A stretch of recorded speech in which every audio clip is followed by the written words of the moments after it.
நம்முடைய தேவன் நீதி உள்ள நியாயாதிபதி. அவர் பட்சபாதம் பண்ண மாட்டார். சரி, நம்ம விசுவாசியாச்சு, நம்ம தேவனுடைய பிள்ளைகளாச்சு, பரவாயில்ல விட்டுரு அப்படின்னு பண்ண மாட்டார்.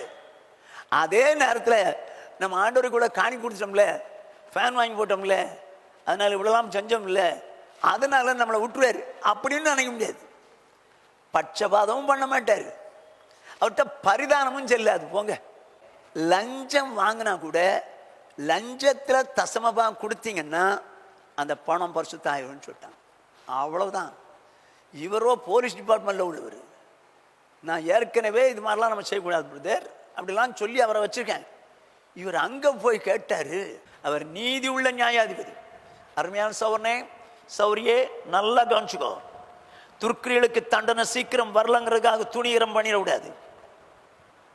தேவன் உடனே அடிக்கலையே, பிள்ளை வளர்ந்து வரும்போது தாங்க அடிச்சாரு. நீங்கள் மன்னிப்பு கேட்டிருப்பீங்க, நான் இப்படி பண்ணிட்டேன் ஆண்டவரே, நான் இப்படி தவறு செஞ்சுட்டேன் ஆண்டவரே, என்னை மன்னிச்சுங்க ஆண்டவரேன்னு சொல்லி இவர்களை கேட்டிருக்கலாம்.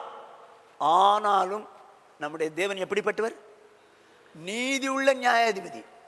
பட்சபாதம் பண்ணவும் மாட்டார், பரிதானம் வாங்க மாட்டார். ரைட்டு, தப்புக்கு தண்டனை கொடுத்துருவோம். ஏன் இப்படி தண்டனை கொடுக்குறாரு? பூமியில ஏன் சரி கட்டுறாரு? இன்னைக்கு நிறைய பேர் நம்ம தப்பு ஒன்று நடக்கலப்பான்ற அதுதான் நடக்கலங்கிறதான் பிரச்சனை. நடந்துருச்சுன்னா ஆண்டவர் சிக்ஷிக்கிறார், நம்மளை சரி பண்றாருன்னு அர்த்தம்.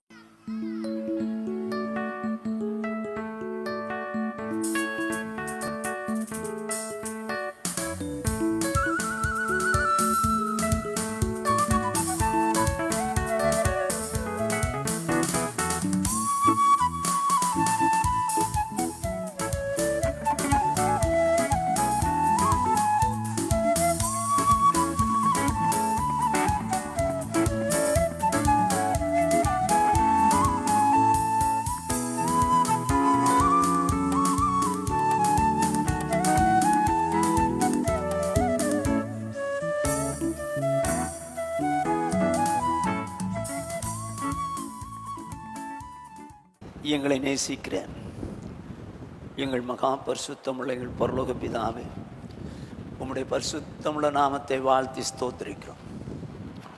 தேவனே, இந்த நாளிலும் நாங்கள் உம்முடைய வேதத்தை நாங்கள் தியானிக்கும்படியாய் கடந்து வந்திருக்கிறோம். இந்த நாளில் நாங்கள் தியானிக்கிற தியானம் இனிதாக இருக்கட்டும். கற்றுக்கொள்ள வேண்டிய காரியங்களை கற்றுக்கொள்ள உணர்வுதாரும், வாழ கிருபைதாரும். இயேசு கிறிஸ்துவின் இன்ப நாமத்தில் பிதாவே, ஆமென். நீதிமான் என்கிற தலைப்பின் கீழே நாம் தியானித்து வருகிறோம். உலகத்தில் எல்லாரும் பாவிகள்.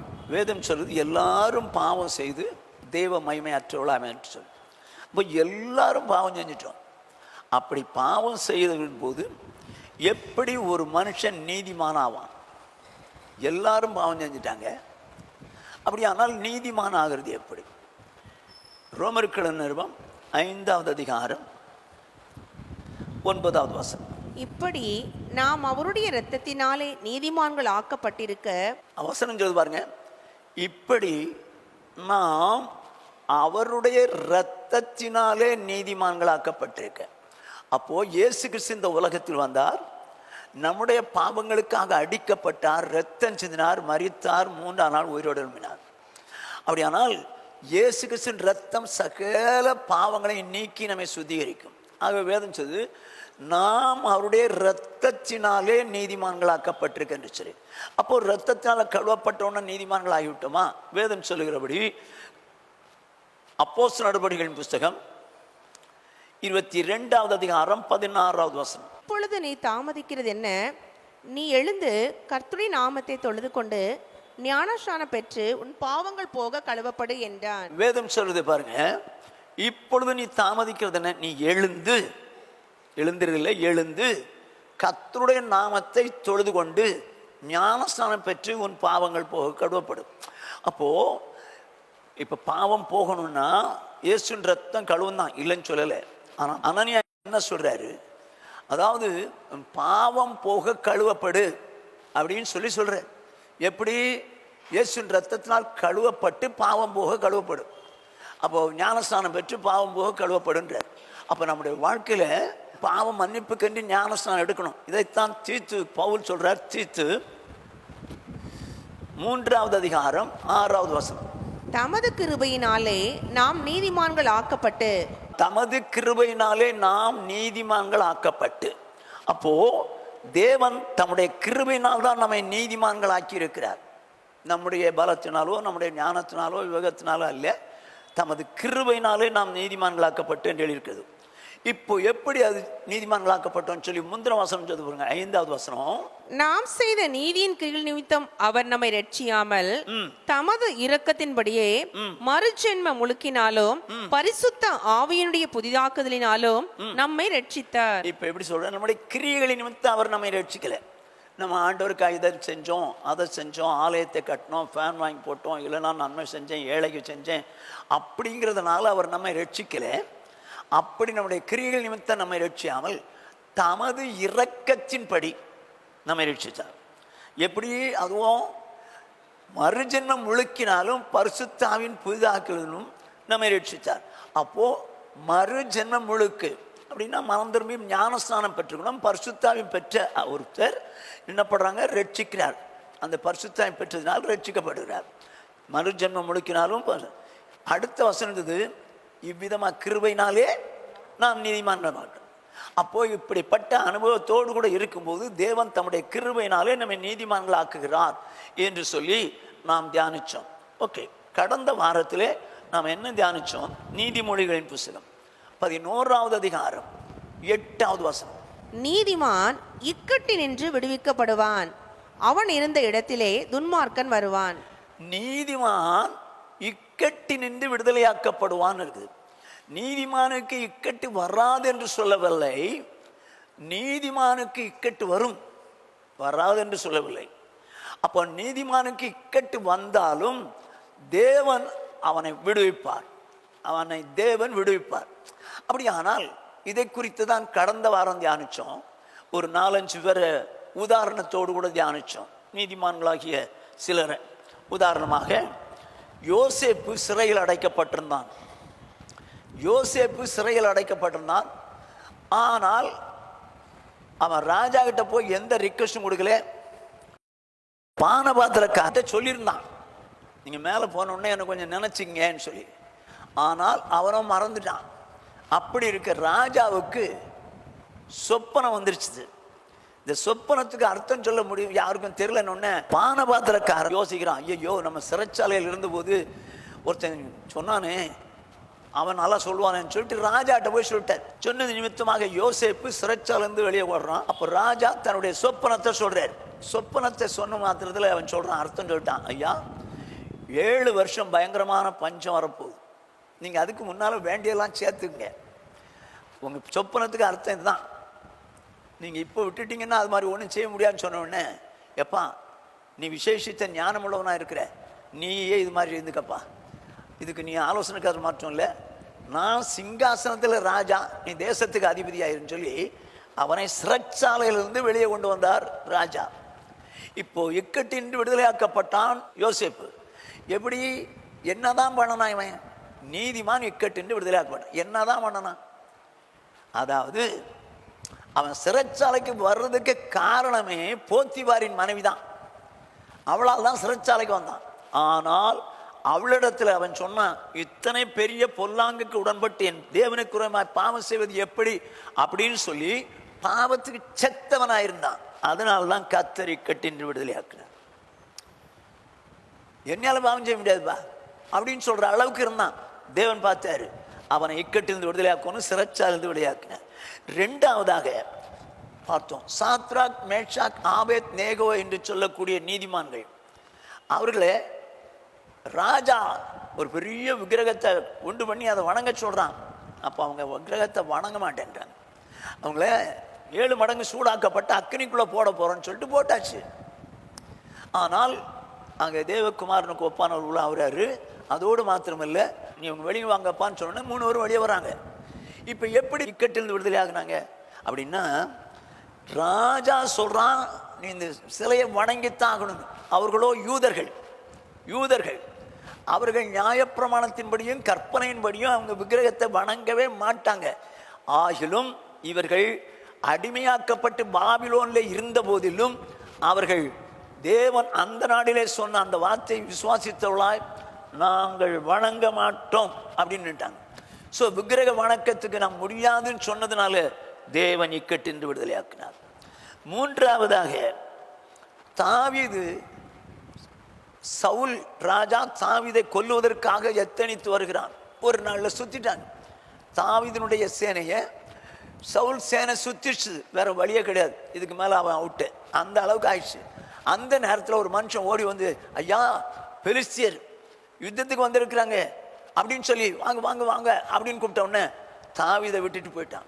எப்படி இவன் தாவீது இந்த இக்கட்டிலிருந்து விடுதலை ஆக்கினான்?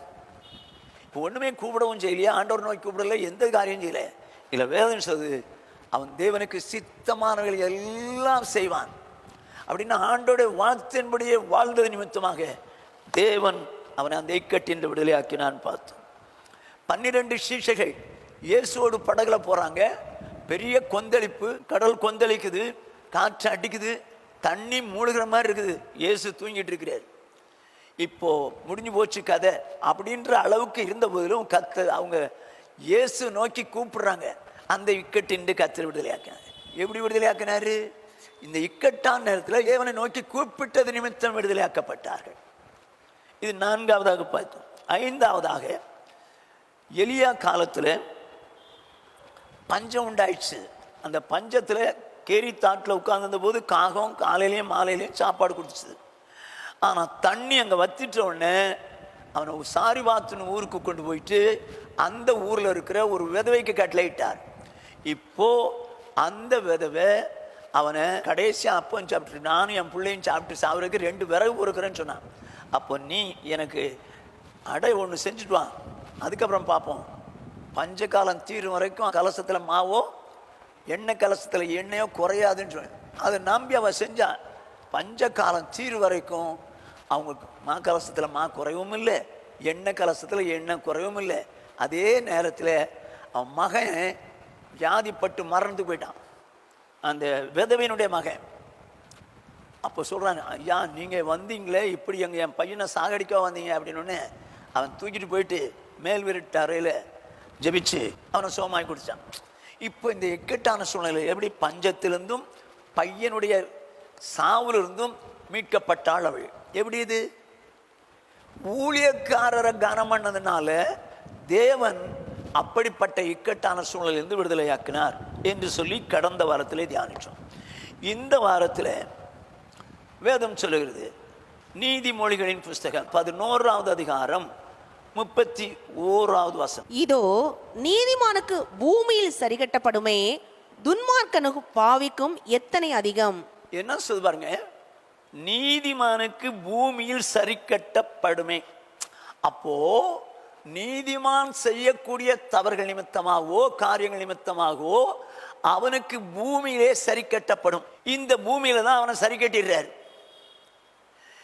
இப்ப சரி கட்டுறவர் யாரு? அவன் தவறு பண்ணிட்டான், ஏதோ செய்யறான். இப்ப வேதம் என்ன சொல்லுது?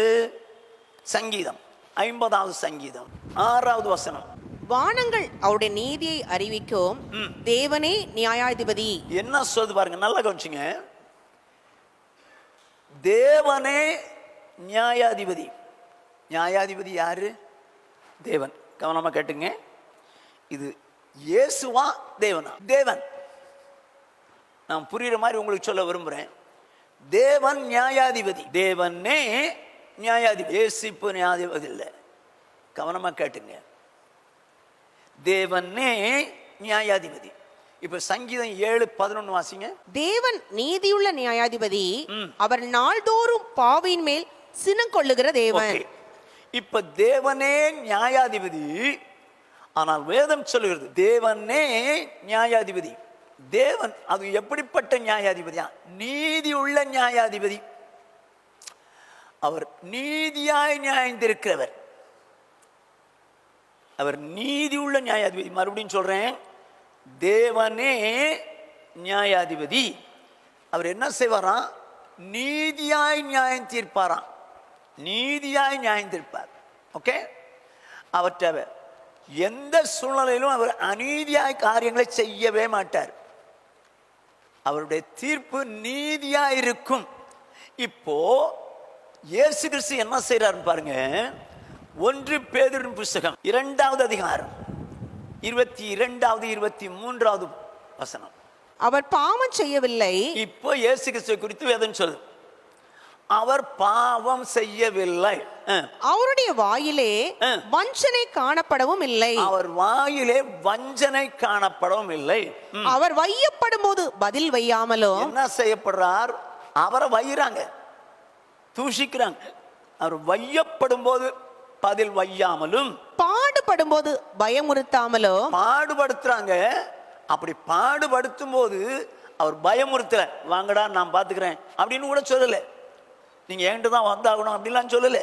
பயமுறுத்தாமலும் நியாயமாய் தீர்ப்பு செய்கிறவருக்கு தம்மை ஒப்புவித்தார். ஓஹோ, நியாயமாய் தீர்ப்பு செய்கிறவருக்கு தம்மை ஒப்பு வைத்தார்.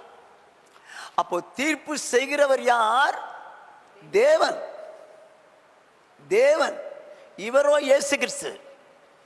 இவரை வையிறாங்க, பாடுபடுத்துறாங்க. ஆனால் பாடுபடும் போது பயமுறுத்தவில்லை. ஆனா என்ன செய்யறாரு பாருங்க, தன்னுடைய சூழ்நிலையை நீதியாய் தீர்ப்பு செய்யக்கூடிய தேவனே நியாயாதிபதி. தேவன் எப்படி நியாயந்திருப்பார்? நீதியாய் தீர்ப்பு செய்வார். அப்படியே நீதியாய் தீர்ப்பு செய்யக்கூடிய அவருக்கு தம்மை ஒப்பு கொடுத்தார். ஆண்டவரே நீங்க பாத்துங்க, பதில் வைக்கிறாங்க, நான் பதில் வைக்கல, பாடுபடுத்துறாங்க, நான் பயமுறுத்தவும் இல்லை, நீங்க பாத்துங்கன்னு சொல்லி தீர்ப்பு செய்கிற, நீதியாய் நியாய தீர்ப்பு செய்கிற தேவனுக்கு ஒப்பு கொடுக்கிறார். அப்ப நியாய தீர்ப்பு யாருடையது? தேவன் தான் நியாயாதிபதி, தேவன் தான் நியாயம் தீர்க்கிறார். கொஞ்சம் நல்லா புரிஞ்சுக்கிற மாதிரி நான் சொல்ல வாஞ்சிக்கிறேன். இப்போ இந்த உலகத்தில் நடக்கிறது என்ன? ஆண்டவர் சொல்றாரு, வாசிங்க நீதிமொழிகளின் புஸ்தகம் 8வது அதிகாரம் 16வது வசனம்.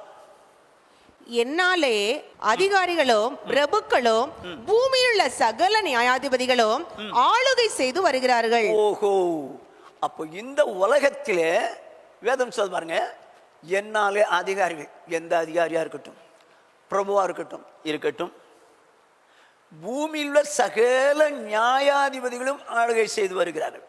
என் ஆண்டவர் ஒருவரால் மாத்திரமே தான் அதிகாரிகளாயிருக்கட்டும், பிரபுக்களாயிருக்கட்டும், இல்ல ஜட்ஜஸ் நியாயாதிபதிகளாயிருக்கட்டும், தேவன் ஒருவரால் தான் ஆளுகை செய்ய முடியும்.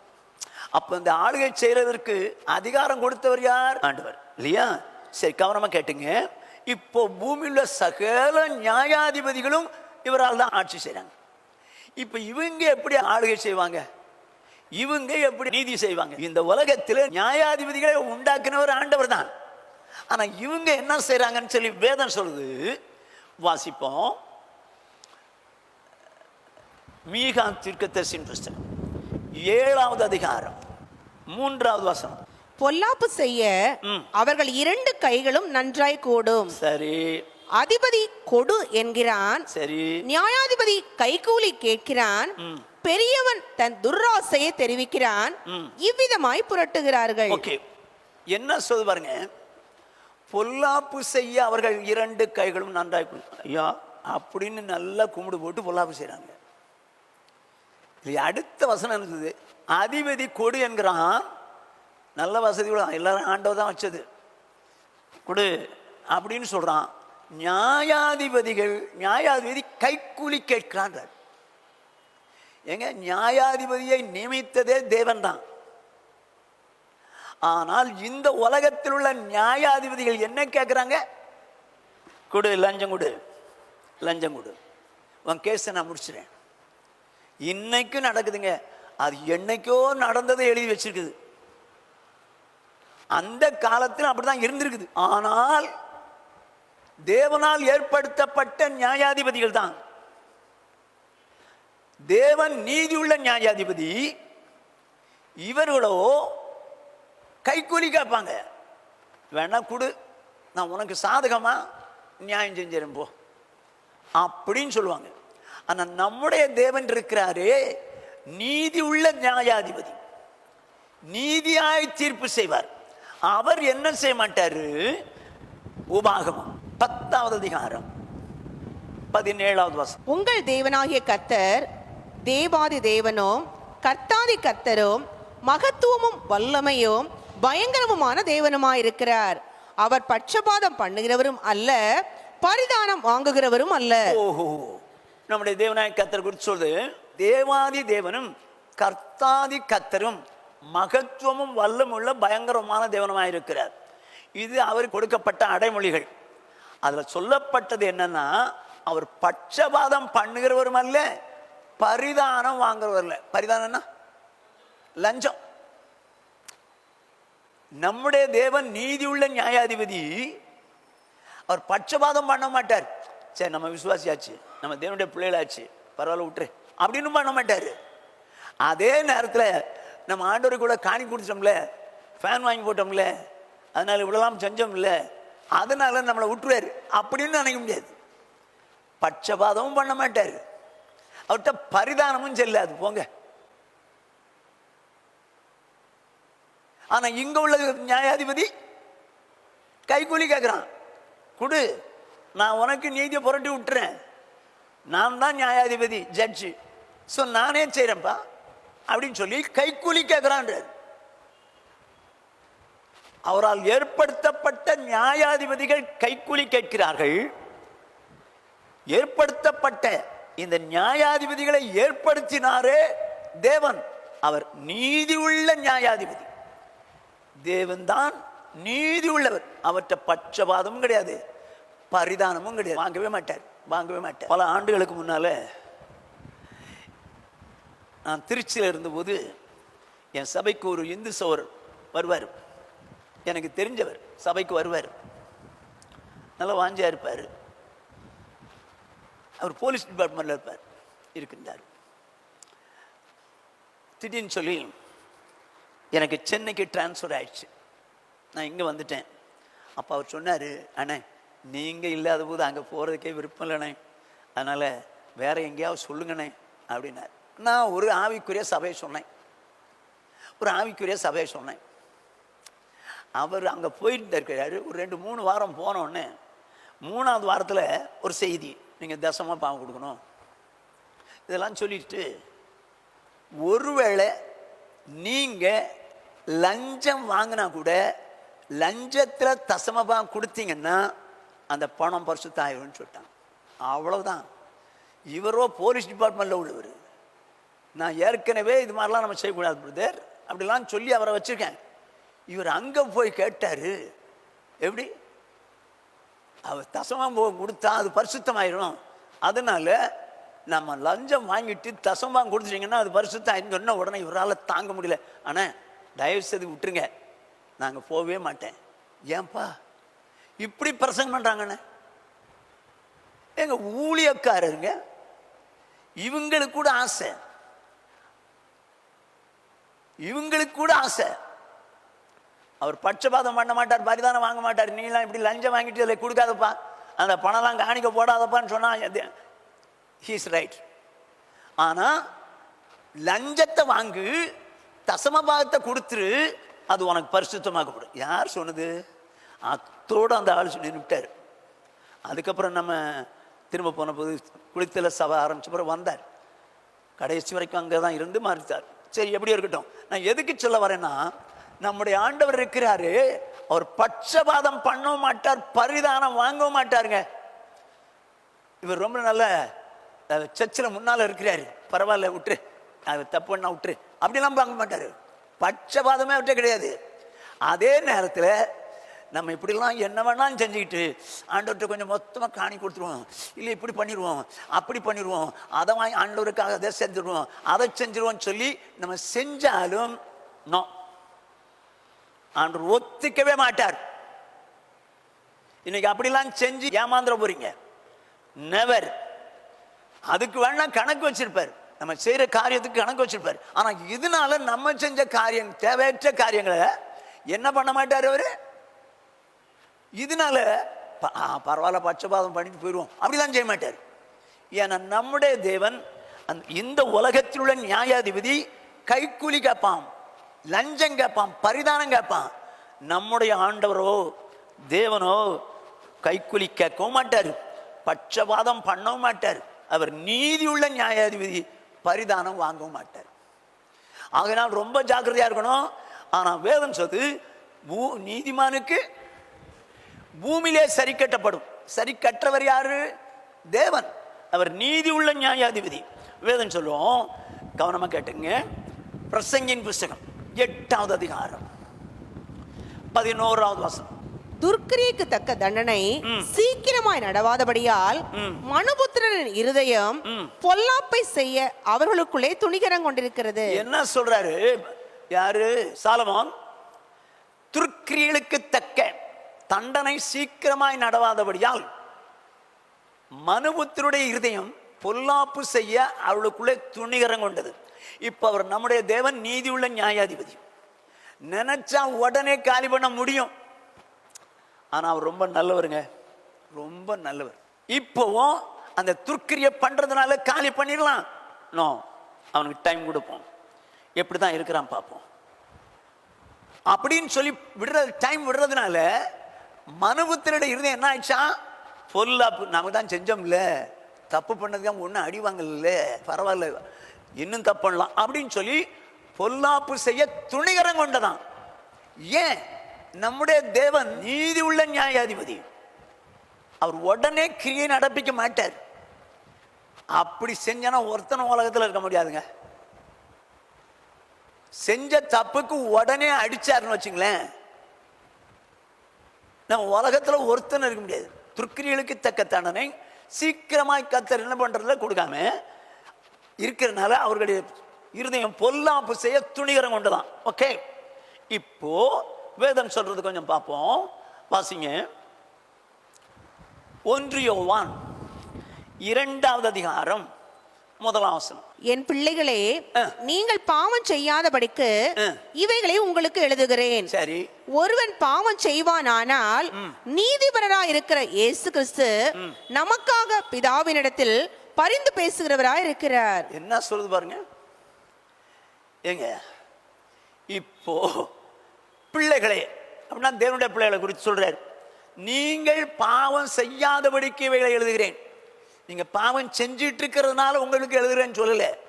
பாவம் செய்யக்கூடாதபடிக்கு நான் உங்களுக்கு எழுதுகிறேன். என்ன எழுதுகிறேன்னா, ஒருவன் பாவம் செய்தால், பிள்ளைகளே உங்களில் ஒருவன் பாவம் செய்வானால் நீதிபரராயிருக்கிற இயேசு கிறிஸ்து நமக்காக பிதாவினிடத்தில் பரிந்து பேசுகிறார். பிதா யாரு? நியாயாதிபதி. அது என்ன? நீதிபரராயிருக்கிற இயேசு கிறிஸ்து. இப்ப ஆங்கிலத்தில் போடுறான் பாருங்க, பாருங்க.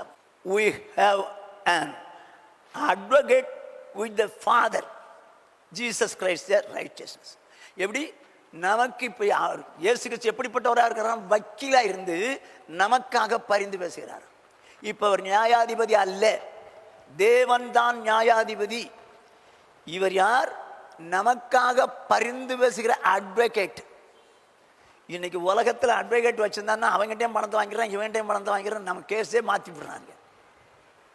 ஆனால் ஆண்டவராய் இயேசு கிறிஸ்து நமக்காக பரிந்து பேசுகிற அட்வொகேட். யார்கிட்ட பரிந்து பேசுகிறார்? நீதிபதியாகிய தேவனிடத்தில். நீதிபதியாகிய தேவனிடத்தில் இவர் பரிந்து பேசுகிறார். இவர் நீதிபதி அல்ல, இவர் நியாயாதிபதி அல்ல, இவர் பரிந்து பேசுகிறார் நியாயாதிபதி இடத்திலே. இப்போ மறுபடியும் வாசிப்போம். எபிரேயர் நிருபம் இப்ப என்ன சொல்லுதுன்னு பார்ப்போம். எபிரேயர் நிருபம் 9வது அதிகாரம் 27வது வசனம். அன்றியும் ஒரே தரம் மறிப்பதோ பின்பு நியாய தீர்ப்படைவதோ மனுஷருக்கு நியமிக்கப்பட்டிருக்கிறபடியே. சரி, இப்போ இங்க என்ன எழுதிருக்கு பாருங்க. மனுஷன் ஒரே தரம் மறிப்பதும் பின்பு நியாய தீர்ப்பு அடைவதும் மனுஷருக்கு நியமிக்கப்பட்டது. ஆனா நீதிமானுக்கு பூமியிலே சரி கட்டப்படும் இருக்குது. இப்போ என்ன நியாய தீர்ப்பு? ரோமன் கத்தோலிக்காரங்க தான் கரெக்டா சொல்லுவாங்க. இறுதி தீர்ப்புன்னு வாங்க, கடைசி தீர்ப்பு, இறுதி தீர்ப்பு. இங்கே தேவன் நீதி உள்ள நியாயாதிபதி. அவர் நீதியாய் எல்லாருக்கும் செய்வார். நீதிமானுக்கு பூமியிலே சரி கட்டப்படும். இப்ப இந்த நியாய தீர்ப்பு கடைசி தீர்ப்பு. கவனமா கேட்டுங்க. ஆனா இந்த உலகத்தில் நமக்கு உண்டாகிற தீர்ப்பு நாம செஞ்ச காரியங்களுக்காக செஞ்சாகணும். ஏன்னா அவர் எப்படிப்பட்டவர்? நீதி உள்ள நியாயாதிபதி. ஒரு உதாரணம் சொல்றேன். ஒரு நியாயாதிபதி இருக்கிறாரு, அவருக்கு ஒரு பையன் இருக்கிறான். அந்த பையன் தவறு பண்ணிட்டான், அவன் நம்ம பையன் தானே விட்டுருவான் அப்படின்னு சொன்னா அந்த நியாயாதிபதியை பற்றி என்னன்னு சொல்லுவாங்க? தான் பையனோட விட்டார் பத்திரா, அவர் மனுஷனா நீதிபதியா அவரு, ஐயோ பையனுக்கா விட்டார் அப்படின்னு சொல்லுவாங்க.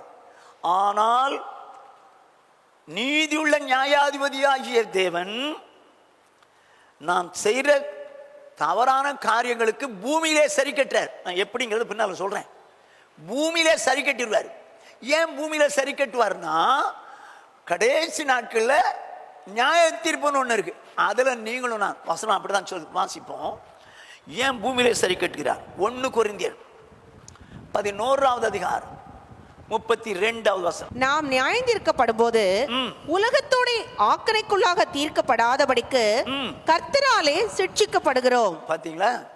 இப்போ தேவன் நீதியுள்ள நியாயாதிபதி, சரியா? நாம் நியாயம் தீர்க்கப்படும் போது என்ன நியாய தீர்ப்பு? கடைசி நாட்களில் உண்டான அந்த நியாய தீர்ப்பு, நியாயம் தீர்க்கும் போது உலகத்தாரோடு கூட ஆக்கினைக்குள்ளாக, ஆக்கினைனா தண்டனை, என்ன தண்டனை? அக்னி கடல். உலகத்தாருக்கு அக்னி கடல் இருக்குமே, அந்த அக்னி கடலுக்குள்ள நாம போய்விடக் கூடாதபடிக்கு பூமியிலே சரி கட்டுறார்.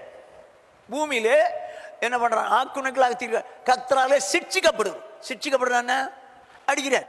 நம்ம பாவம் செய்விட்டோம், நம்ம வசனத்துக்கு மாறா நடக்கிறோம், என்ன செய்வாருன்றீங்க? எங்க தவறு தானே இது. நம்ம பாவம் செஞ்சாலும் தவறு தான், வசனம் ஒன்று சொல்லி செய்யலைனாலும் தவறு தான். இப்ப ஆண்டவர் நீதி உள்ள நியாயாதிபதி, தேவனே நீதி உள்ள நியாயாதிபதி. இப்ப அவர் நியாயம் தீர்க்கணுமா வேண்டாமா? என் பையங்க ரட்சிக்கப்பட்ட என்னுடைய பிள்ளைங்க, நான் அவரெல்லாம் தண்டிக்க முடியாது அப்படின்னு அவர் அநீதி உள்ளவர். அவர் அநீதி உள்ளவராக மாறிடுவார். அவர் நீதி உள்ள நியாயாதிபதி. அதனால வசனம் சொல்லணும், நீதிமானுக்கு பூமியிலே சரி கட்டப்படும். நீ தப்பு செஞ்சுட்டப்பா, நீ என் பிள்ளைதான், ஆனாலும் உன்னை அடிக்காம விட முடியாது, உன்னை சிரிச்சிக்காம விட முடியாதுன்னு சொல்லிட்டு அவனுக்கு பூமியிலே தண்டனை கொடுக்கிறாரு.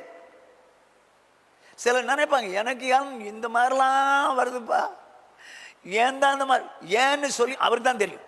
ஏன்னா அந்த உலகத்தில், ஐ மீன் அந்த நியாய தீர்ப்பு நாளில், கடைசி ஜட்ஜ்மெண்ட் டேல உலகத்தாரோடு கூட நியாயம் தீர்க்கப்பட, ஆக்கணைக்குள்ளாக தீர்க்கக்கூடாது. ஆக்கணைக்குள்ளாகனா நரகத்துக்குள்ள போகக்கூடாது. அப்படிக்கு இங்க என்ன பண்ணிடுறாரா? நம்ம பூமியில சரி கட்டிடுறார், அவ்வளவுதான். இங்கே பூமியிலே சரி கட்டிடுறார். இங்கே ஆனா தப்பு பண்ணது தண்டனை உண்டா? உண்டு. இப்ப என்ன நினைக்கிறாரு? அங்க கொண்டு போய் உலகத்தாரோடு கூட நரகத்துக்கு போக வேண்டாம், உலகத்தாரோடு கூட நரகத்துக்கு அனுப்பிச்சிட வேண்டாம் அப்படின்னு சொல்லி பூமியிலே என்ன பண்ணிக்கிறாரு? அவர் சரி கட்டிடுறார். இங்கே தண்டனை கொடுத்துடுறார், பூமியிலே சரி கட்டப்படும். ஆகனால அங்க தண்டனை கிடையாது, பரவாயில்ல, இங்க அடி வாங்கினாலும் பரவாயில்லன்னு சொல்லி தப்பு பண்ணிட போறீங்க.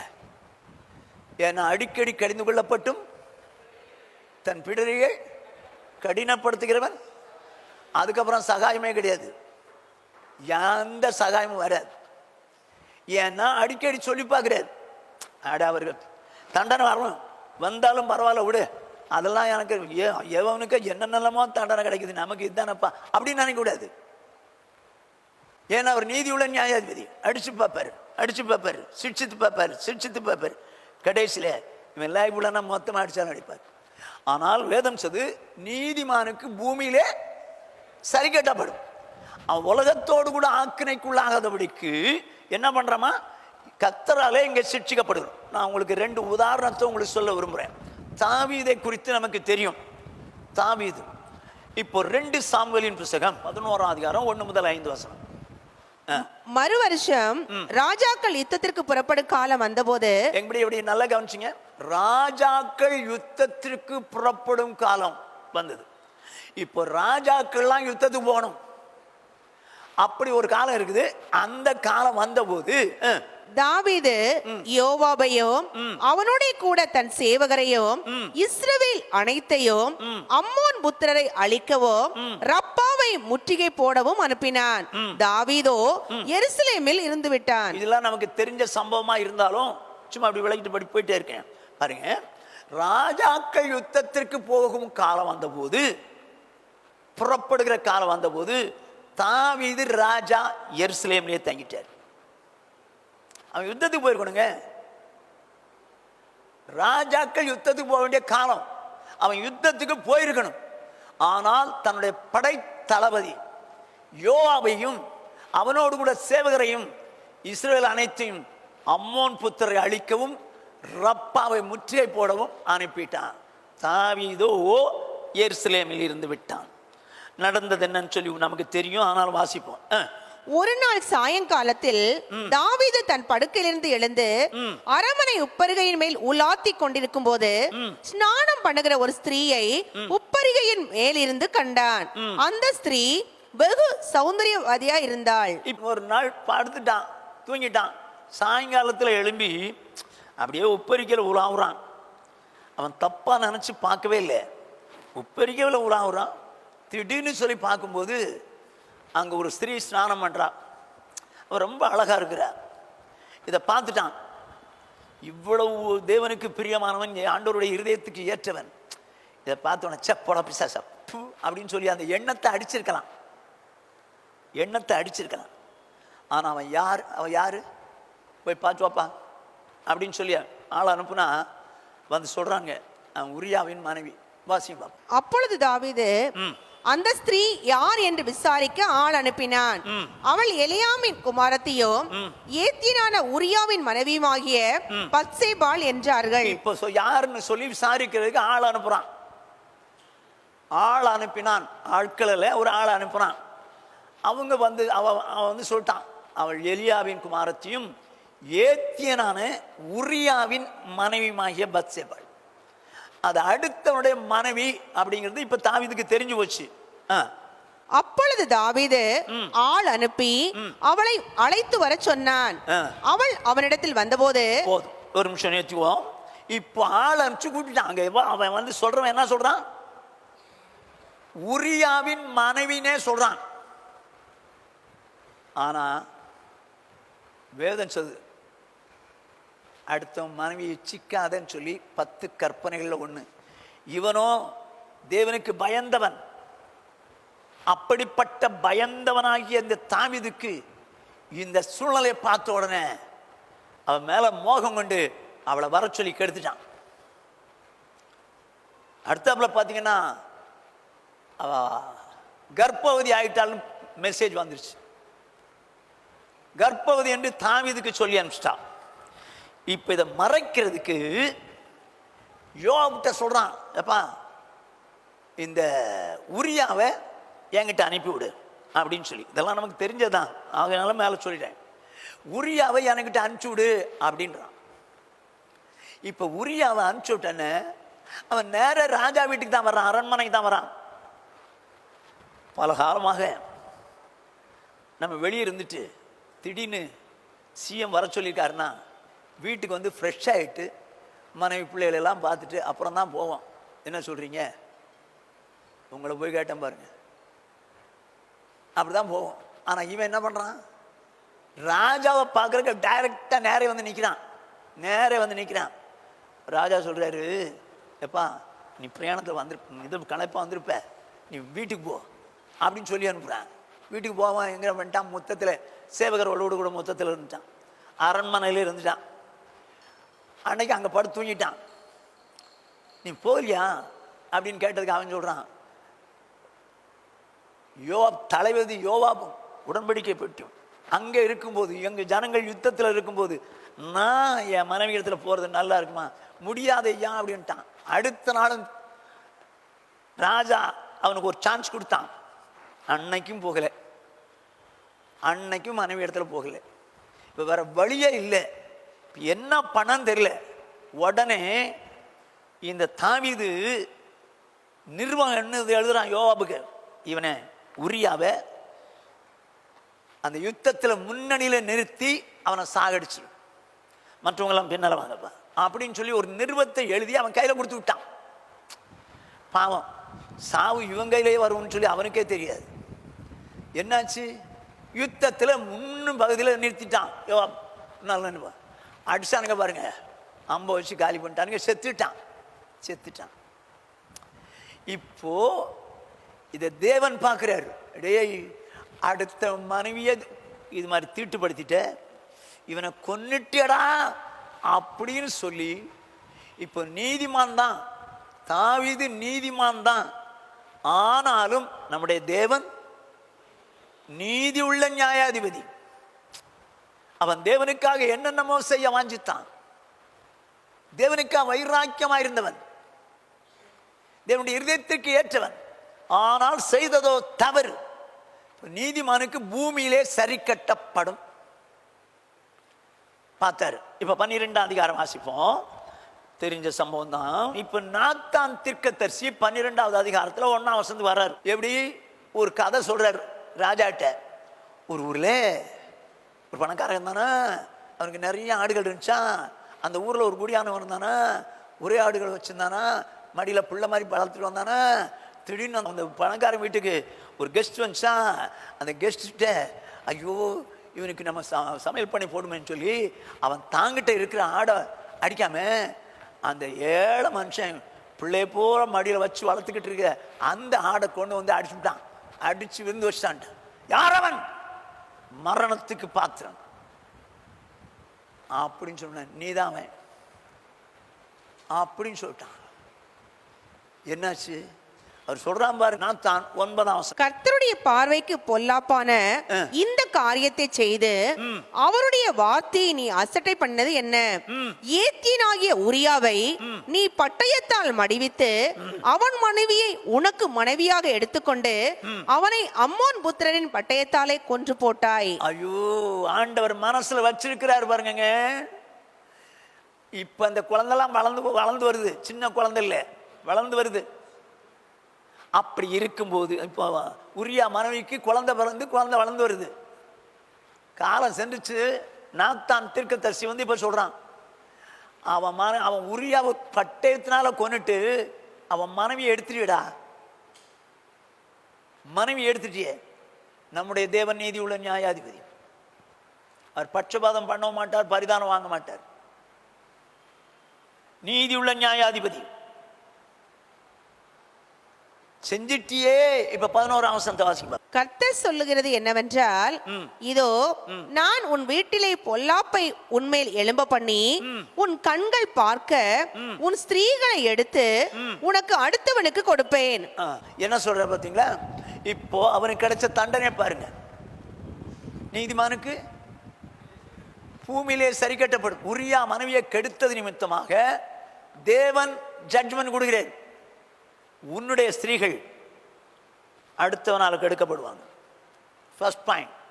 ரெண்டாவது வேதம் சொல்லுது பாருங்க, 14ஆம் வசனம். ஆனாலும் இந்த காரியத்தினாலே கர்த்தருடைய சத்துருக்கள் தூஷிக்க நீ காரணமாய் இருந்தபடியினால் உனக்கு பிறந்த பிள்ளை நிச்சயமாய் சாகும் என்று சொல்லி. போதும். என்னவா ஏங்க, 2 தப்புன்ட்டாங்க. ஒன்னு, அடுத்தவனுடைய மனைவியை எடுக்கிறதுக்காக இவனை கொலை செஞ்சிட்டான். அடுத்த மனைவி மேல நேசம். தேவன் நீதியுள்ள நியாயாதிபதி. அவர் உலகத்தோடு கூட நியாயந்திருக்கப்பட்டு ஆக்கினைக்கு உட்படுத்தாதபடிக்கு பூமியிலே சரி கட்டுவார். இப்ப தாவீது செய்த பெரிய பாவம். தேவன் நீதியுள்ள நியாயாதிபதி. அவன் நமக்காக எப்படிலாம் செஞ்சானே. ஆலயம் கட்டணும்னு நினைச்சான், நம்ம தான் வேண்டானோ. ஐயோ, 2 பராக்கிரமசாலிகள் பெலிஸ்தியருடைய பாளையத்தில் இருந்த எருசலேம்ல கிணத்துல இருந்த அந்த தண்ணி எடுத்து வர்றதுக்கு அது பெலிஸ்தியர் பாளையம் சுற்றி இருக்குது. அப்படி சூழ்நிலையிலும் கூட 2 பேர் தண்ணி எடுத்து வந்திருக்காங்க. அவன் கேட்டதுனால, ஐயோ இது விலை வந்த ரத்தத்துக்கு சமம் அப்படின்னு சொல்லி இதை நான் கர்த்தருக்கு என்று ஊற்றி விடுகிறேன்றான். கர்த்தர் மேல அவ்வளவு வைராக்கியம் உள்ளவங்க, அவ்வளவு வாஞ்சி உள்ளவன். ஆண்டவருக்காக எதையாவது செஞ்சிடணும். அவன் ஆலயத்துக்கு, தேவனுடைய ஆலயத்துக்காக என்னெல்லாம் கொடுத்தான், ஆண்டவருக்காக சேர்த்து வச்சதெல்லாம் கொடுத்தான், தனக்கு சொந்தமானதும் கொடுத்தான். அந்த அளவுக்கு வைராக்கியம் உள்ளவன். ஆனால் ஆனால் இப்பொழுதோ அவன்லாம் அப்படி செஞ்சான்ல, விடு எப்படியோ போயிட்டு போறான், எவன் என்னென்னமோ தப்பு பண்றான், இவனும் தானே விட்டு அப்படி செய்யல. அவர் நீதி உள்ள நியாயாதிபதி. அவர் நீதி உள்ள நியாயாதிபதி. அருமையான சௌரனே, சௌரியே, நல்லா கவனிச்சுக்கோ. துர்க்கிரியலுக்கு தண்டனை சீக்கிரம் வரலங்கிறதுக்காக துணிகரம் பண்ணிட விடாது. தேவன் உடனே அடிக்கலையே, பிள்ளை வளர்ந்து வரும்போதாங்க அடிச்சாரு. அதுக்கப்புறம் தான் அப்சலோம் பிடிக்கிறான். நாட்டை பிடிச்ச போதுதான் தாவீதினுடைய மர்ம நாட்டிகளை கெடுக்கிறான். இதெல்லாம் காலங்கள் கடந்த பிறகு தண்டனை சீக்கிரம் வரலங்கிறனால நம்ம தான் வரல அப்படின்னு சொல்லிட்டு மறுபடியும் துணிகரம் கொள்ளக்கூடாது. ஆனா ஒரு நீதி உள்ள நியாயாதிபதி, பட்சபாதம் பண்ண மாட்டார், பரிதானம் வாங்க மாட்டார், அவர் நீதியாய் நியாயந்தீர்ப்பு செய்வார். இப்போ ஏன் அவனுக்கு இந்த பூமியில சரி கட்டப்பட்டுச்சு? நீதிமானுக்கு பூமியிலே சரி கட்டப்படும், சரி கட்டிட்டார். இப்ப அந்த காரியத்தின் நிமித்தம் தான் அவன் பார்க்கிறான். அவன் சொல்றான், கர்த்தர் என்னை மன்னிப்பாராக சொல்லி சொல்றான். அவன்கிட்ட சொல்றான், நான் தான் திருப்பி மன்னிப்பார்ப்பா. இதைத்தான் எழுதுறான் 51ஆம் சங்கீதம் தலை. பத்சேபாவிடத்தில் தாவீது பாவத்திற்குட்பட்ட பின்பு நாத்தான் தீர்க்கதரிசி அவனிடத்தில் வந்து அவன் பாவத்தை உணர்த்தின போது பாடி ராகத்தலைவனுக்கு ஒப்புவிக்கப்பட்ட தாவீதின் சங்கீதம். ஓஹோ, என்னவா, பத்சேபாளுடைய விஷயத்திலே அவன் தவறு செய்து விட்டான். அப்பொழுது நாத்தான் தீர்க்கதரிசி அவனை எச்சரித்த போது அந்த நேரத்தில் தன்னுடைய பாவங்களை உணர்ந்து ஆண்டவர்கிட்ட மன்னிப்பு கேட்ட அந்த மன்னிப்பு, அந்த பாட்டு தான் அது. மன்னிப்பு கேட்டானா, தண்டனை வந்ததானா? இப்ப சொன்ன உடனே மன்னிப்பு கேட்டானா, இல்ல தண்டனை வந்த பிறகு மன்னிப்பு கேட்டானா? சொன்ன உடனே, நாத்தான் தீர்க்கதரிசி சொன்ன உடனே கர்த்தர் என்னை மன்னிப்பாராக அப்படின்றான். நாத்தான் தீர்க்கதரிசி சொல்லுவான், கர்த்தர் மன்னித்தார் போ. மன்னித்தாலும் எங்க தப்பு பண்ணியாச்சு, மன்னிச்சாரு, அப்புறம் எப்படிக்கு தண்டனை? அதுதான் பூமியிலே சரி கட்டப்பட்டது. நம்ம தப்பு பண்ணாலும் தேவன், நீங்க மன்னிப்பு கேட்டிருப்பீங்க, நான் இப்படி பண்ணிட்டேன் ஆண்டவரே, நான் இப்படி தவறு செஞ்சுட்டேன் ஆண்டவரே, என்னை மன்னிச்சுங்க ஆண்டவரேன்னு சொல்லி இவர்களை கேட்டிருக்கலாம். ஆனாலும் நம்முடைய தேவன் எப்படிப்பட்டவர்? நீதி உள்ள நியாயாதிபதி. பட்சபாதம் பண்ணவும் மாட்டாரு, பரிதானம் வாங்க மாட்டாரு. ரைட்டு, தப்புக்கு தண்டனை கொடுத்துருவோம். ஏன் இப்படி தண்டனை கொடுக்கிறாரு? பூமியில ஏன் சரி கட்டுறாரு? நாம் உலகத்தோடு நியாயந்திருக்கப்பட்டு ஆக்கினைக்குட்படாதபடிக்கு, நரகத்துக்கு போகாதபடிக்கு இங்கே அடிச்சிடாரு. அவர் நீதி உள்ளவர். தப்பு செஞ்சவனுக்கு தப்பு செய்யலன்னு சொல்லி விட்டுற முடியாது. ஸோ அப்படி அடிக்கிறார். இன்னொரு சம்பவத்தை உங்களுக்கு சொல்றேன் பாருங்க, அவர் எப்படி நியாயந்திருக்கிறார் அப்படின்னு சொல்லி. மோசே குறித்து எண்ணாகமம் 20ஆம் அதிகாரம் 8-12 ஒன்னொன்னா வாசிங்க. நீ கோலை எடுத்துக்கொண்டு நீயும் உன் சகோதரனாகிய ஆரோனும் சபையாரை கூடி வரச் செய்து அவர்கள் கண்களுக்கு முன்னே கன்மலையை பார்த்து பேசுங்கள், அப்பொழுது அது தன்னிடத்தில் உள்ள தண்ணீரை கொடுக்கும். இப்படி நீ அவர்களுக்கு கன்மலையிலிருந்து தண்ணீர் புறப்பட பண்ணி சபையாருக்கும் அவர்கள் மிருகங்களுக்கும் குடிக்க கொடுப்பாய் என்றார். இப்ப சபையாருக்கு தாகம் உண்டாச்சு, தண்ணி கிடைக்கல. மோச இடத்துலயும் ஆரோன் இடத்துலயும் முறையிடுறாங்க, என்ன தண்ணி இல்லாம இந்த மாதிரி இந்த இடத்துல கொண்டு வந்துட்டியன்னு சொல்லி.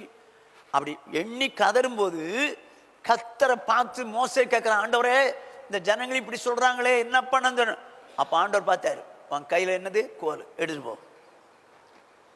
போ. கையில கோல் எடுத்துட்டு போன்றாரு. ஆனா அந்த கண்மலையை பார்த்து என்ன பண்ணு? பேசு. ஆனா முதல் தடவை தண்ணிக்கு ஜனங்கள் வாதாடும் போது என்ன பண்ணிட்டாங்க? அந்த கண்மலையை அடினார். இப்ப கோலை எடுத்துட்டு போ, ஆனா அதை பார்த்து கண்மலையை பார்த்து பேசுன்னு தான் சொன்னார். அதுக்கு எது கோல்? அப்ப முன்னால கோலை வச்சு அடிச்சோம், தண்ணி வந்துச்சு. ஒருவேளை அதனால தான் கொண்டு போயிட்டு சொன்னாரோ? ஆனா வேதம் அழகா சொல்லும், ஜனங்கள் மோசேனுடைய ஆவியை வெசனப்படுத்தினார்கள். அவனுக்கு போட்ட கூக்குறதுல வெசனம் ஆயிடுச்சு, கோபத்தில் மாட்டாருன்னு அடிச்சிட்டான். கர்த்தர் சொன்னது பேசுன்னு சொல்லி. கண்மலை பார்த்து கவனமா கேட்டுங்க, பேச சொன்னார். ரெண்டாவது தடவை, முதல்ல அடிக்க சொன்னார், ரெண்டாவது பேசினார். அந்த கண்மலை கிறிஸ்து. அவர் ஒரு தடவை அடிக்கப்படலாம், ரெண்டாவது தடவை அடிக்கிறது ஒத்துக்கவே மாட்டார். ஆகவே மோசே தப்புட்டான், ஆரோன் இவனுமா சேர்ந்து தப்புட்டாங்க. இப்ப நடக்கிற சம்பவத்தை பாருங்க, அடுத்த வசனம். அப்பொழுது மோசே தனக்கு கர்த்தர் கட்டளையிட்டபடியே கர்த்தருடைய சந்நிதியில் இருந்த கோலை எடுத்தான். மோசேயும் ஆரோனும் சபையாரை கன்மலைக்கு முன்பாக கூடி வர செய்தார்கள். அப்பொழுது மோசே அவர்களை நோக்கி, கலகக்காரரே, கேளுங்கள், உங்களுக்கு இந்த கன்மலையிலிருந்து நாங்கள் தண்ணீர் புறப்பட பண்ணுவோமோ என்று சொல்லி, நாங்கள் புறப்பட பண்ணுவோமோ அப்படின்னு சொல்லி தன் கையை ஓங்கி கன்மலையை தன் கோலினால் 2 தரம் அடித்தான். கன்மலையை பார்த்து பேச சொன்னாரு, இப்பொழுது ஒரு 2 தடவை அடிச்சிட்டான். இப்ப ஆண்டவர் சொன்ன வார்த்தைக்கு மீறி நடத்த செஞ்சாங்க. அப்படி செஞ்ச போது தண்ணீர் வராம இருந்திருக்கலாம். நான் பார்த்து பேச சொன்னேன், நீ அடிச்சு விட்ட, நான் தண்ணி அனுப்ப மாட்டேன்ப்பா அப்படின்னு இருந்திருக்கலாம் அல்லவா? அப்படின்னு இருந்திருக்கலாம். ஆண்டவர் தண்ணி நிறுத்திக்கலாம் அல்லவா? ஆனா தண்ணீர் வந்துதான். சபையார் குடித்தார்கள், மிருகங்களும் குடித்தது. ஏங்க இந்த இப்ப இந்த தப்பு செய்யறான் யாரு? மோசே. கோலினால் 2 தடவை அடிச்சான். ஆனா தண்ணீர் வரக்கூடாது, வந்துருச்சு. ஏன் வந்துச்சுன்னா ஜனங்களுக்கு தாகம், மிருகங்களுக்கு தாகம். ஆகவே ஜனங்களும் குடிச்சாங்க, மிருகங்களும் குடிக்குது. இப்ப இவன் நிலைமை என்ன? இவன் தப்புன்ட்டானே, விட்டுலாமா? ஃப்ரீயா விட்டுலாமா? நீதிமானுக்கு பூமியிலே சரி கட்டும். வாசிங்க. பின்பு கர்த்தர் மோசேயும் ஆரோனை நோக்கி, இஸ்ரவேல் புத்திரன் கண்களுக்கு முன்பாக என்னை பரிசுத்தம் பண்ணும்படி நீங்கள் என்னை விசுவாசியாமற் போனபடியினால் இந்த சபையாருக்கு நான் கொடுத்த தேசத்துக்குள் நீங்கள் அவர்களை கொண்டு போவதில்லை என்றார். கவனமா கேளுங்க. கர்த்தர் மோசே ஆரோனை நோக்கி, இஸ்ரவேல் புத்திரரின் கண்களுக்கு முன்பாக என்னை நீ பரிசுத்தம் பண்ணும்படி நீங்கள் என்னை விசுவாசியாமல் போனபடினால். எப்படி தேவனை பரிசுத்தம் பண்ணல? தேவன் சொன்ன வார்த்தையை விசுவாசித்து செயல்படாமல் போனதுதான் பரிசுத்தம் பண்ணலன்ற. எப்படி? உம்முடைய நாமம் பரிசுத்தப்படுவதாக அர்த்தம் என்ன? நான் வார்த்தை விசுவாசித்து செயல்படுறதான் அவர் பரிசுத்தம் பண்றது. இப்ப அவரே சொல்றாரு, அந்த ஜனங்களுக்கு முன்னால என்ன நீங்க பரிசுத்தம் பண்ணாம போயிட்டீங்களா? என் வார்த்தையை விசுவாசித்து செயல்படாம அடிச்சிட்டீங்களே, தப்பன்ட்டீங்க. 2 பேரும் தப்பன்ட்டீங்க. இப்போ நான் உங்களை என்ன செய்யறேன்னா, கானானுக்குள்ள நீங்க போக முடியாது. கானானுக்குள்ள போக முடியாது. பரலோகம் போலாமா? ஐயோ, பரலோகம் போலாங்க, உலகத்துக்குள்ள இருக்க கானானுக்கு போக முடியாது. இப்ப நீதியை சரி கட்டுறாரு, பூமியில சரி கட்டுறாரு. இப்ப நான் இன்னும் உங்களுக்கு புரியுற மாதிரி சொல்றேன். பரலோகத்துக்கே போக முடியாதுன்னா மருவ மாலையில மோசே தேவனோடு கூட இருக்க முடியாத? என்ன சொல்றீங்க? மைமையால இருந்தானா? ஆகவே பூமியிலே கானானுக்கு போக வேண்டிய பாலும் தேனும் ஓடுகிற கானானுக்கு இவர்கள் போக முடியாமல் போயிடுச்சு. ஏன்? அவர் நீதி உள்ள நியாயாதிபதி. அடிச்சிங்களா? பூமியில உங்களுக்கு சரி கட்டிடுறா அப்படின்னு சொல்லி பூமியிலே சரி கட்டிட்டார், கானானுக்கு போகல. ஆகையினால அருமையானே, நீங்களோ நானோ தேவனுக்கு நான் அப்படி செய்றேன், இப்படி செய்றேன், இதை பண்றேன், அதை பண்றேன்லாம் சொன்னா கூட நம்முடைய தேவன் நீதி உள்ள நியாயாதிபதி. அவர் பட்சபாதம் பண்ண மாட்டார், பரிதானம் வாங்க மாட்டார். அவர் என்ன செய்வார்? அவர் பூமியிலே சரி கட்டுவார். ஏன் சரி கட்டுவார் நீங்க சொல்லுங்க? நான் உலகத்தோடு கூட நியாயந்திருக்கப்பட்டு ஆக்கினைக்குள்ளாகாதபடிக்கு, அப்படின்னா நரகத்துக்கு போகாதபடிக்கு. அந்த உலகத்தின் மக்களுக்கு நரகம் உண்டு, அவங்களோடு கூட ஆக்கினைக்கு உட்பட்டு விடாதபடிக்கு தேவன் பூமியிலே சரி கட்டி விடுகிறார். நம்முடைய தேவன் பட்சபாதம் பண்ணுகிறவர் அல்ல.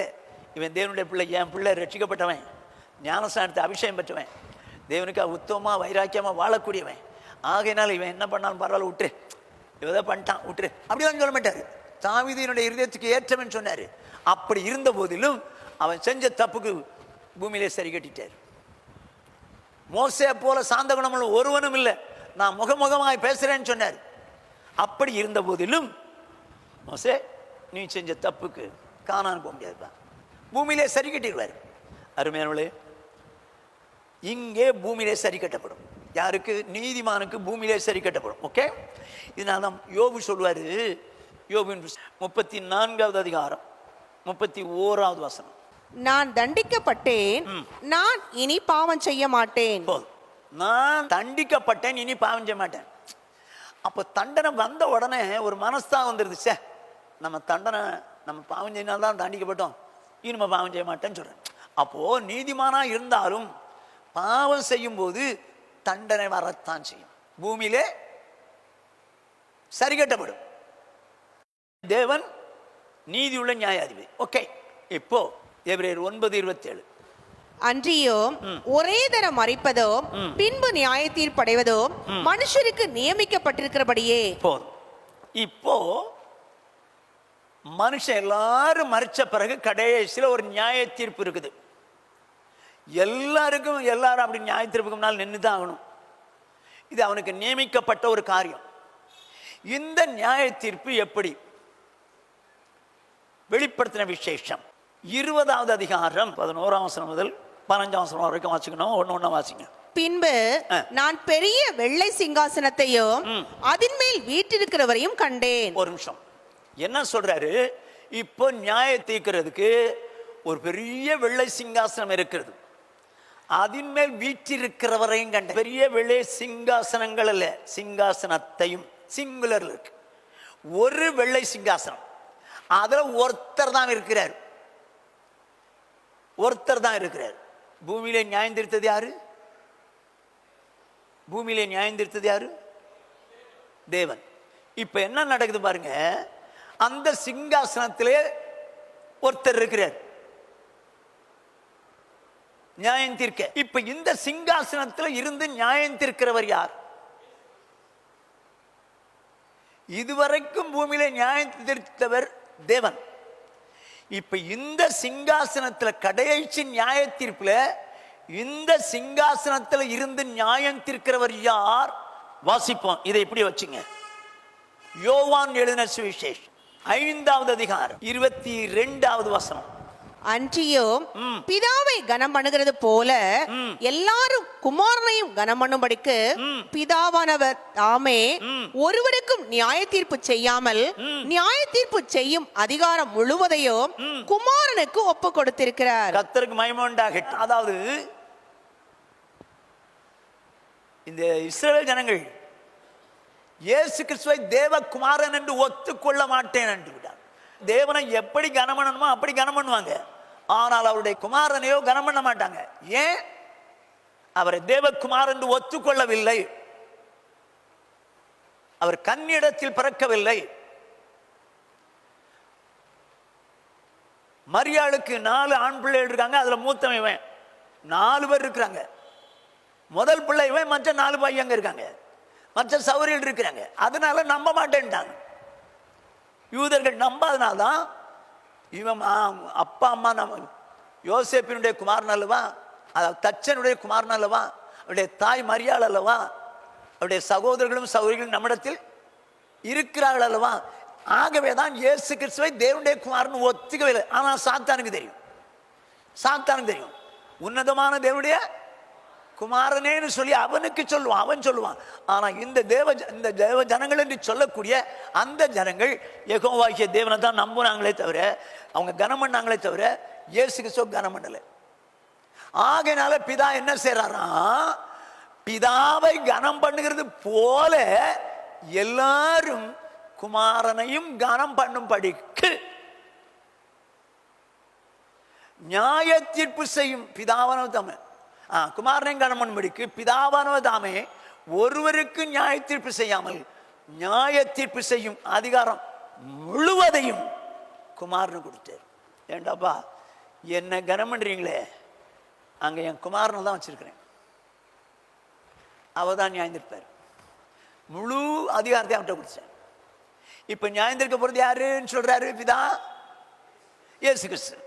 அன்றைக்கு அதெல்லாம் தான் அதுல சிங்காசனத்தை, பெரிய வெள்ளை சிங்காசனத்தையும், சிங்குலர்ல தான் இருக்கும், சிங்காசனத்தையும் அதன் மேல் வீற்றிருக்கிறவரையும் கண்டேன். இயேசு சொல்வார், நான் ஜெயங்கொண்டேன் பிதாவின் சிங்காசனத்தில் அதுபத்தில் வீற்றிருக்கிறது போல நீங்களும் ஜெயங்கொள்கிற எவனும் என்னுடைய சிங்காசனத்தில் என்னோடு கூட இருப்பார். அங்க 2 பேர் இருக்காங்க, அது வேற. ஆனால் நியாயாதிபதியா இயேசு இருக்கும் போது அந்த நியாயாதிபதியா இயேசுவை நியமித்தது யார்? பிதா. உலகத்தில் இருக்கிற வரைக்கும் நியாய தீர்ப்பு தேவன் தான் செஞ்சார். ஆனால் கடைசி நியாய தீர்ப்பு இயேசு இடத்துல தான் இருக்கு. இயேசு இடத்துல தான் இருக்கு. இப்ப எப்படி நியாயந்திருக்கிறாருங்கிறத சொல்லிட்டு நான் முடிச்சிடறேன். வாசிப்போம்.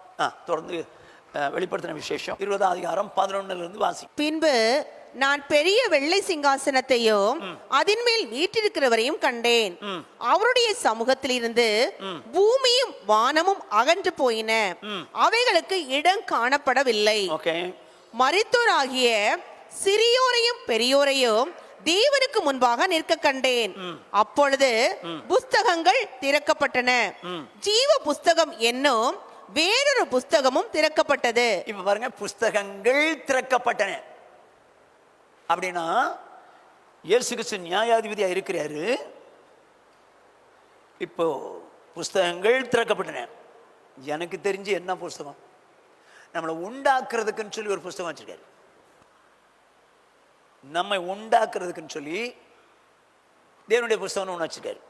2 ஞாபக புஸ்தகம் ஒன்று வச்சிருக்காரு. நம்ம என்ன பேசுறோம், என்ன நடத்துறோம் சொல்லி ஞாபக புஸ்தகம். 3 நியாயப்பிரமாண புஸ்தகம். 4 ஜீவ புஸ்தகம். 1 மற்ற புஸ்தகங்கள்லாம் திறக்கப்பட்டிருக்குது. வேத புஸ்தகம். ஏன்னா இதை வச்சுதான் நியாயம் இருக்க போறேன். இதை இப்படி வச்சுங்க, இப்படி வச்சுங்க. யோவான் 12:48 என்னை தள்ளி என் வார்த்தைகளை ஏற்றுக்கொள்ளாதவனை நியாயந்தீர்க்கிறது ஒன்று இருக்கிறது. நான் சொன்ன வசனமே அவனை கடைசி நாளில் நியாயம் தீர்க்கும். என்ன சொல்லிட்டாரு? என்னை எவனாவது தள்ளிட்டு என் வார்த்தையை ஏத்துக்கலையா, நியாயம் தீர்க்கிறது ஒன்று இருக்கிறது. நான் சொன்ன வசனமே அவனை கடைசி நியாயம். அப்போ பழைய ஏற்பாட்டு பரிசுத்தவான்களுக்கோ பழைய ஏற்பாட்டு காலத்தில் வாழ்ந்த ஜனங்களுக்கு எதை வச்சு நியாய தீர்ப்பு? நியாய பிரமாணத்தை வச்சு.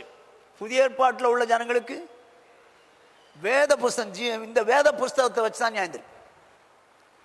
ஆனா நிறைய புஸ்தகங்கள் இருக்கு. அதுல என்ன எழுதி பாருங்க. அப்பொழுது புஸ்தகங்கள் எழுதப்பட்டவைகளின்படியே மரித்தோர் தங்கள் தங்கள் கிரியைகளுக்கு தக்கதாக நியாயத்தீர்ப்பு. அந்த புஸ்தகங்கள்ல என்ன எழுதி இருக்குது? இப்போ நான் வந்துட்டு இப்படி செய்யலையே, நான் அப்படி பேசலையே, நான் இப்படிலாம் நடக்கலையே அப்படின்னு இப்ப வேண்டாம் நானும் நீங்களும் மறந்துருக்கலாம், இல்லை மறுதளிச்சிருக்கலாம். அங்க போய் ஆண்டவரே என் பேரை ஏன் கிறுக்குனீங்க, இப்படிலாம் நடந்திருக்கே, இப்படிலாம் பண்ணிருக்கேன், நானா அப்படியா, அப்படிலாம் நான் செய்யலையே. இந்த மாதிரி ரெக்கார்டு போதுமே. ரெக்கார்டு நீ என்ன பண்ணங்கிறது புரியுதா? எந்த நேரத்தில், எந்த நிமிஷத்தில், எந்த இடத்துல என்ன பண்ணிருக்கான்னு தெரியுதா? எல்லாம் ரெக்கார்டு. நல்லா கவனிச்சுங்க.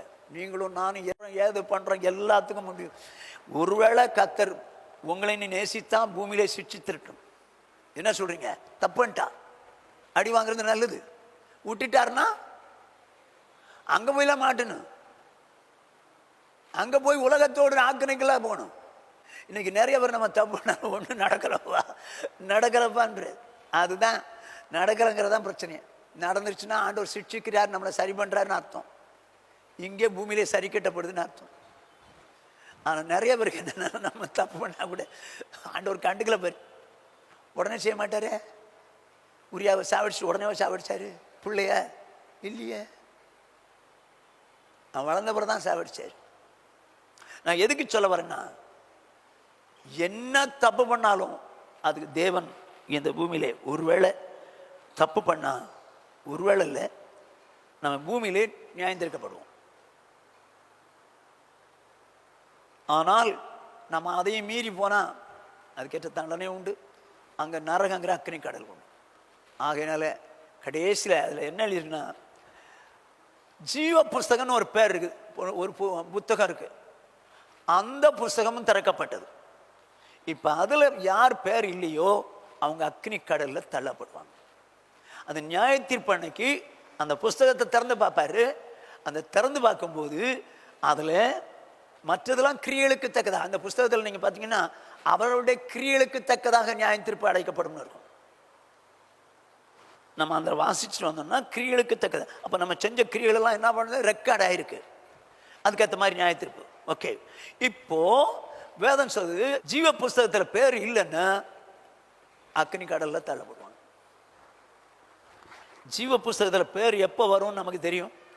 மனம் திரும்பி ஞானஸ்நானத்தை பரிசுத்தாய் பெற்றா இயேசு சொன்னார், ஒருவன் மறுபடியும் பிறவாவிட்டால் தேவனுடைய ராஜ்யத்தை காண மாட்டான், ஜலத்தினால் ஆவினாலும் பிறவாவிட்டால் பரலோக ராஜ்யத்தில் பிரவேசிக்க மாட்டான். அப்போ மனம் திரும்பி ஞானஸ்நானத்தை பரிசுத்தாய் பெற்றா பரலோகத்துக்கு போவான். பரலோகத்துக்கு போகிறவன் பேர் ஜீவ புஸ்தகத்தில் இருக்கும். ஜீவ புஸ்தகத்தில் பேர் இருந்துச்சுன்னா பரலோகம் போவான் சப்போஸ். ஆனால் ஜீவ புஸ்தகத்தில் பேர் வந்த பிறகும் ஆண்டவர் நினைச்சா கிறுக்கலாமா? கிறுக்கலாமா? ஏன்னா வெளிப்படுத்தின விசேஷம் 3:5 அப்படிதான் இருக்கும். ஜெயம் கொள்ளுறன் எவனோ அவனுக்கு வெண் வஸ்திரம் தரிப்பிக்கப்படும். ஜீவ புஸ்தகத்திலிருந்து ஜெயம் கொள்ளுகிறவன் எவனோ அவனுக்கு வெண் வஸ்திரம் தரிப்பிக்கப்படும். ஜீவ புஸ்தகத்திலிருந்து அவனுடைய நாமத்தை நான் கிறுக்கி போடாமல் நான் கிறுக்கி போட மாட்டேன். அப்படின்னு அர்த்தம் என்ன? ஜெயங்கொண்டு வாழ்கிறானே அப்படிப்பட்டவனை அவன் பேர் ஜீவ புஸ்தகத்தில் இருக்கு, நான் கிறுக்க மாட்டேன். அப்போ ஜெயம் கொள்ளாதவன் பேர கிறுக்கிடுவார். அங்கே போய் நின்றுட்டு நான் ரட்சிக்கப்பட்டிருக்கேன், ஞானஸ்நானத்துக்கு அபிஷேகம் பெற்றிருக்கேன், சீயோன் சபைக்கு தான் போனேன் அப்படின்னு நம்ம சொல்லும்போது, எப்பா நீ அதெல்லாம் கரெக்டாக தான் செஞ்சிருக்கிற, ஆனால் அவன் பேரை கிறுக்கிருக்க. யாரை கேட்டு கிறுக்குனீங்க? இவன் நம்மளை கேட்டா கிறுக்குவாரு. எழுதுறதும் நமக்கு தெரியாது, கிறுக்கிறதும் நமக்கு தெரியாது. அதனால என்ன பண்ணாதீங்க, நியாய தீர்ப்பு நாளில் நம்ம தைரியத்தோடு கூட அவருக்கு முன்னால் நிற்கும்படி தேவனுக்கு முன்பாக உண்மை உத்தமாக இந்த உலகத்தில் வாழ்ந்தோம். ஆனால் நீதிமானுக்கு பூமியிலே சரி கட்டப்படும். நம்ம செஞ்ச தவறுக்கு இங்கே சரி கட்டிட்டா ரொம்ப சந்தோஷம். ஒன்றும் நடக்கிற பரவாயில்ல, அடுத்ததையும் செஞ்சுக்கோ அப்படின்னு சொன்னால் விட்டுருவார். இங்கே நஷ்டம் அடையக்கூடாது, அங்கேயும் அடையக்கூடாது. ஆகவே நீதிமானுக்கு பூமியிலே சரி கட்டப்படும் என்று எழுதியிருக்கிற வார்த்தையின்படி தேவன் நீதியுள்ள நியாயாதிபதி, பூமியிலே சரி கட்டுவார். கடைசி நியாய தீர்ப்பு உண்டு. மனுஷன் மரிப்பதும் பின்பு அது எல்லாருக்கும் நியமிக்கப்பட்டது. அதில் இயேசு நியாயாதிபதியாய் அங்கே இருப்பார். ஒரு சிங்காசனத்தில், வெள்ளை சிங்காசனத்தில் ஒரே ஒருத்தர். ஆகையினால இந்த நாளிலும் கூட ஆண்டவர்கிட்ட சொல்லுவோம், ஆண்டவரே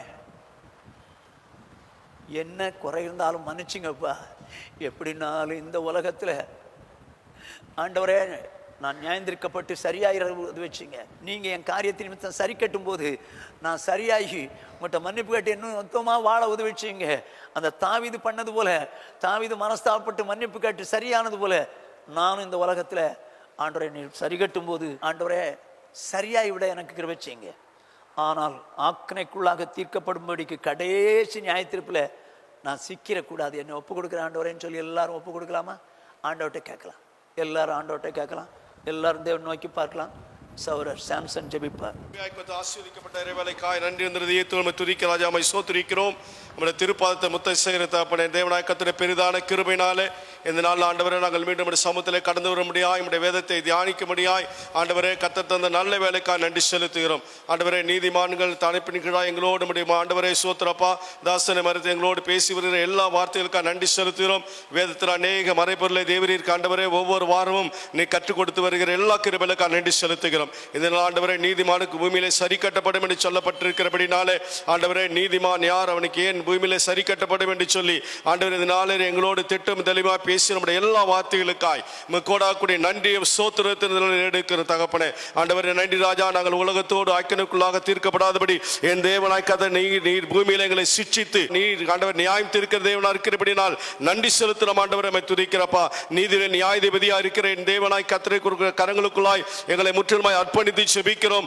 ஒரு நாளும் ஆண்டவரே நாங்கள் உலகத்துக்கோடு ஆண்டவரே நியாயம் தீர்க்கப்படாதபடி ஆண்டவரே மைசோதர் ஒருவேளை ஆண்டவரே நாங்கள் பூமியில் ஆண்டவருக்கு பிரியில்லாத காரியங்கள் வேளா செய்திருப்போம் என்றால் தேவனாய் தங்களை சிட்சித்து ஆண்டவரை தண்டித்து ஆண்டவர் நம்முடைய பிள்ளையாய் மாற்றிக்கொள்ளும்படி ஆண்டவர்கள் அர்ப்பணிக்கிற ராஜா. ஆண்டவரே பூமியில் ஆண்டவரே நீதியுள்ள நியாயாதிபதியாக தேவன் ஆண்டவரே எப்படி ஆண்டவரே பூமியில நீ நீதி சரி கட்ட தேவரின் என்று சொல்லி நீங்களோடு பேசினீர் என்று செலுத்துற ஆண்டவரே. நீ பட்சபாதம் பண்ணுகிற தேவன் அல்ல, பரிதானம் வாங்குற தேவன் அல்ல ஆண்டவரே. நீ நீதி நியாயாதிபதியா நீதி நீதியா நேர்மையா தீர்ப்பு செய்கிற தேவனா இருக்கிறபடினால் உமக்கு நன்றி செலுத்துற ஆண்டவரே. துதிக்க ராஜா மகிமைப்படுத்துகிறோம். தாவீது ஆண்டவரே ஸ்தோத்திரிக்கிறப்பா, தான் செய்த பாவத்தின் நிமித்தமாக ஆண்டவரே அவன் பூமியிலே ஆண்டவரே நீதியுள்ள தேவன் ஆண்டவரே, பூமியிலே ஆண்டவரே நீதி சரி கட்டினபடினால் நன்றி செலுத்துகிறோம் ஆண்டவரே. மோசே ஆண்டவரே நீர் சொன்னபோது ஆண்டவரே கண்மலையை நோக்கி பேசு என்று சொன்னபோது ஆண்டவரே அவன் 2 தரம் அடித்த நிமித்தமாக ஆண்டவரே சோத்திரப்பா, ஜனங்களுக்கு முன்பாக என்னுடைய நாமத்தை நீங்கள் ஆண்டவரே பரிசுத்தம் பண்ணாதபடி ஆண்டவரே காரியங்களை செய்துபடி ஆண்டவரே வாக்குத்தத்தம் பண்ணின கானானுக்குள் பிரவேசிப்பதில் என்று சொல்லி ஆண்டவரே மோசே ஆரோனை பார்த்து சொன்னி, இந்த பூமியிலே ஆண்டவரே நீதி செய்த தேவனா இருக்கிறபடினால் உமக்கு நன்றி செலுத்துகிறோம் ஆண்டவரே. நம்மை துதிக்கிறோம் தகப்பனே. இந்த நிலையில் எங்களை அர்ப்பணித்து செபிக்கிறோம். நீதியிலே நியாயாதிபதியாக நீங்கள் எங்களை ஆண்டவரே நீதியின் பாதையில சத்தியத்தின் பாதையில ஆண்டவரே எங்கள் ஒவ்வொரு நாள் நடத்தி கர்த்தர் எங்கள் வழிநடத்த முடியாது அர்ப்பணித்து செபிக்கிறோம் தகப்பனே. நன்றி ராஜா மைசோத்திர. மனுஷன் ஒரே தரம் மரிப்பதும் பின்பு நியாயத்திற்பாடு அவன் நியமிக்கப்பட்டிருக்கிறபடினால் உமக்கு நன்றி செலுத்துகிறோம் ஆண்டவரே. எப்படியெல்லாம் ஆண்டவரே இந்த கடைசி நாட்களில் நீர் ஆண்டவரே நீதி புஸ்தகங்களை கொண்டு நீதி செய்ய போகிறீரோ என்று ஆண்டவரே எங்களோடு பேசின எல்லா கிருபைகளுக்காக நன்றி செலுத்துகிறோம் ஆண்டவரே. ஜீவ புஸ்தகம் எழுதப்படாத காணப்பட ஆண்டவர் அக்னிகளை தள்ளப்படான்னு சொல்லப்பட்டிருக்கிறபடி ஜீவ புஸ்தகத்தில் பேர் எழுதப்பட்டிருக்கிற எங்களை இந்த நாள் அர்ப்பணிக்கிறோம். ஒரு நாளும் ஆண்டவரை எழுதப்பட்ட நாமங்கள் ஆண்டவரை ஒரு நாளும் கிறுக்கப்படாதபடி கிறுக்கப்படுகிற அளவுக்கு நாங்கள் எந்த விதமான காரியங்களை செய்யாதபடி மிக்க விதமான காரியங்களை செய்யாதபடி எங்கள் தேவனாய் கர்த்தர் எங்களை ஒவ்வொரு நாளும் பாதுகாத்துக் கொள்ள முடியாது செபிக்கிறப்பா. எங்களை வார்த்தையோ உங்களுடைய கண்ணின் பார்வையோ உங்களுடைய ஆண்டவரை சிந்தைகளோ ஆண்டவரை வேறு எந்த காரியத்தையும் ஆண்டவர் மூலமாய் ஒரு நாள் நம்முடைய நாமம் தூஷிக்க நாங்கள் இடம் கூடாதபடி எங்கள் தேவனாய் கர்த்தர் ஒவ்வொரு நாளும் எங்களை பரிசுத்த பாதையில் நடத்தும்படியாய் இந்த கேட்டு வசந்தபடியாய் எங்களை அர்ப்பணித்து செபிக்கிறோம் ஆண்டவரே. கர்த்தர் நீ ஜெயம் கொண்டு எப்படி ஆண்டவரே சோதர பிதாவின் வலது பற்றி விட்டிருக்கிறோ அப்படியே அந்த பூமியில் இருக்கிற நாங்கள் ஆண்டவரே நாங்கள் ஜெயம் கொண்டு ஆண்டவரே நம்முடைய வரிகளை சந்திக்க தரிசிக்க ஒருவேளை நாங்கள் மரிப்போம் என்றால் நம்ம சமூகத்தை தரிசிக்க கர்த்தர் கிருபை தரும்படியாய் செபிக்கிறப்பா. கேட்ட ஒவ்வொரு வசனமும் நடத்தி ஆண்டவரே நாமத்துக்கு மகிமையாய் எங்களை வழிநடத்தும்படியாய் செபிக்கிறப்பா. தாழ்த்து அர்ப்பணிக்கிறோம். இன்னும் வேதத்தில் அநேக ரகசியங்களை மறைபொருளை கற்றுத்தாருங்க. கற்றுக்கொண்டு நாங்கள் பிரியமாய் வாழ்ந்து விட கர்த்தர் கிருபை தருவீராக. முற்றிலுமா தாழ்த்துகிறோம். எல்லா துதிக்கான மகிமை புகழ்ச்சி அனைத்து வெகு ஜாக்கிரதை ஒருவருக்கே செலுத்துகிறேன். மீட்பரிசுரமான இயேசு கிறிஸ்து உயிர்த்தெழுந்த வல்லமை செபிக்கிறேன் எங்கள் ஜீவனுள்ள நல்ல பிதாவே. ஆமென். என் ஆத்துமாவே கர்த்தரை ஸ்தோத்திரி, என் முழு உள்ளமே அவருடைய பரிசுத்த நாமத்தை ஸ்தோத்திரி. என் ஆத்துமாவே கர்த்தரை ஸ்தோத்திரி, அவர் செய்த சகல உபகாரங்களை மறவாதே. ஆமென்.